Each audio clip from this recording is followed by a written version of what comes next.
అందరికీ నమస్కారం. జై శ్రీరామ్, భారత్ మాతాకి జై. ఈరోజు కొన్ని రకాల ఆయుర్వేద మూలికలను పరిచయం చేయడం కోసము వీడియో తీస్తున్నామండి.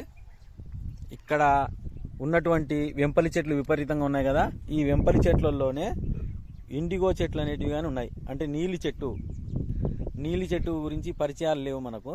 కొంచెం నీలి చెట్టు అనేది తెలియపరచాలనే ఉద్దేశంతో ఈ వీడియో తీస్తున్నా.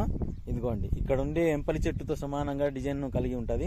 ఇది చూడడానికి బంతిపూల చెట్టు లాగా కానీ కనబడుతుంటుంది. ఇది ఇండిగో చెట్టు. దీని ఆకు నలిపిగిన నల్లగా వస్తుంది, గుంటగలగ రాకు లెక్క. దీన్ని సారం నీళ్ళల్లో ఉడికించి ఆ నీటిలో మళ్ళా కొబ్బరి నూనెను బాగా మరిగించి ఆ నూనెను వాడడం వల్ల కూడా వెంట్రుకలు నల్లబడతాయని ఉన్నాయి. దీనికి సంబంధించిన సమాచారం కొంచెం తెలుసుకొని తయారు చేసుకుంటే మనకు బాగా ఉపయోగపడుతుంది హెయిర్ ఆయిల్గా. ఇక్కడ చూసిన చెట్ల